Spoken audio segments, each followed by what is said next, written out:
Good afternoon, Coach. In watching, I guess, some from yesterday, is there anything, I guess, you or players could have done differently um, to change the outcome, I guess? Yeah, we could have played better.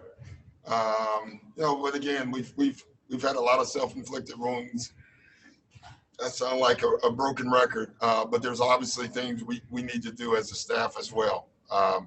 But we absolutely just need to execute better on both ends.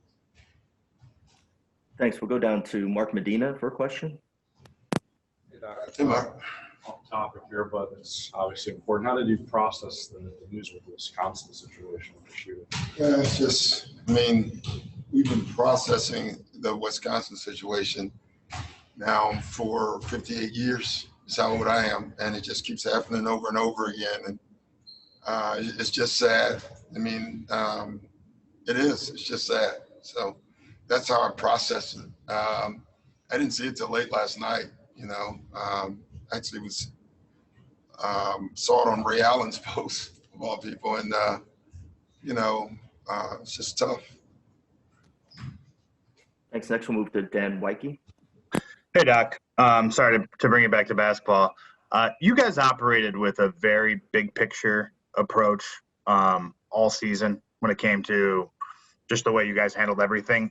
How does that change now that things have to be dealt with in a very small, immediate picture? Is that a challenge? No, it doesn't change much. We don't change a lot what we do, Dan. We still work the same. We still rest the same. I think we were given the proper amount of off time, during the season. I thought we were trending in a great direction, obviously. What happened since we've been in the bubble as far as, guys missing and that being there, I don't know what you can do about that. It just happened. But you got to deal with every team's going through something, the way I look at it like that. And, some teams deal with it better than others. And in my opinion, we haven't done a great job of it. And I always think that's all for the coach. Have you felt the necessary sense of urgency out of your team? I know obviously you surge ahead big yesterday, but then, the foot comes off the gas a little bit. Is that the type of playoff attitude that you want out of one of your teams? No, clearly not. And we have exhibited that. And I would say that part would be disappointing. Great. Next, we'll go down to Cassidy in Orlando. Obviously basketball is basketball, but yesterday you were stressing the mental strength of this team. So going into today, how do you get that across to your guys? They know it. There's no secrets. We just got to, number one, the one thing that's good, this team is close. They stick together.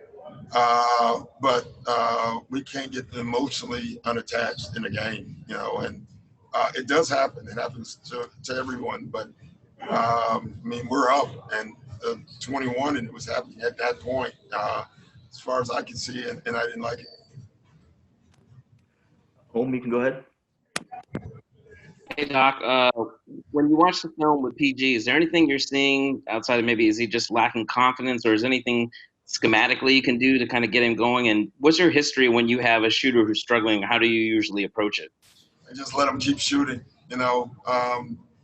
Listen, we got to get him more shots, and that's on us.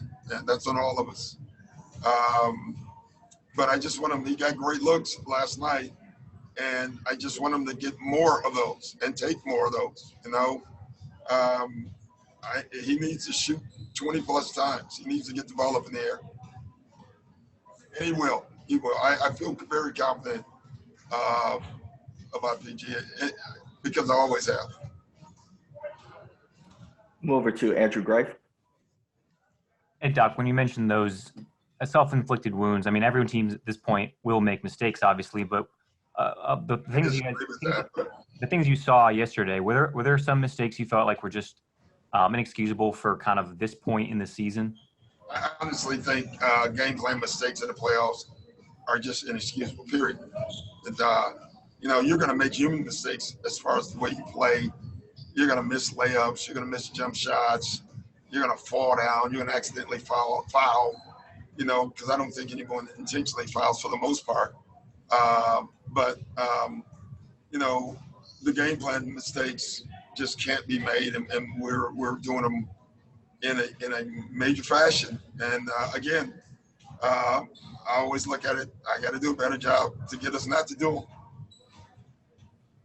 I think Kyle had a question down in Orlando. To what extent? Orioles hat on? Yeah. Only when Ken Singleton was there. No, Ken anywhere pretty good. You do know who Ken Singleton is, right? It might be a little bit for my. Oh, stop it, jeez. All right. To what extent are you planning for Pat not to be able to play games 5 and 6, and how does that affect your defensive schemes, especially the lineups late where you're switching?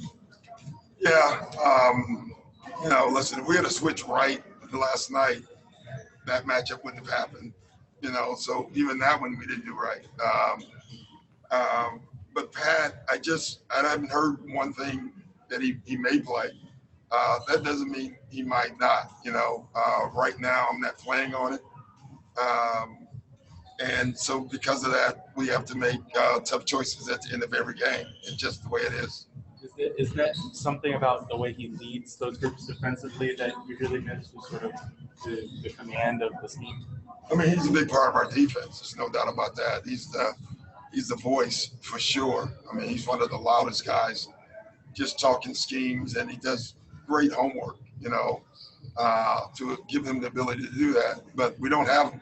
I've never worried about that. Like, I don't, you know, listen, it'd be great to have him. You know, we obviously could use them, but we don't have them. I don't ever worry about the guys that aren't on the floor. We just got to get the guys on the floor right. Thanks. We have time for one more, and we'll take one from Shane. Hey, Doc. Just wondering, during Landry's minutes, what are you seeing from him offensively? Are you liking his decision-making on that end? Yeah, overall, I mean, Landry's not a point guard. And, you know, I thought they pressured him a little more, which made us other guys bring the ball up the floor, which is fine by us.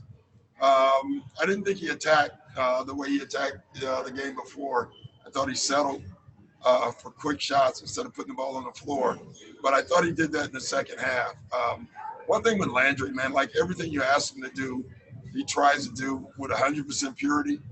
And it's rare that I fought anything he does. You know, he's young and he's going to keep getting better.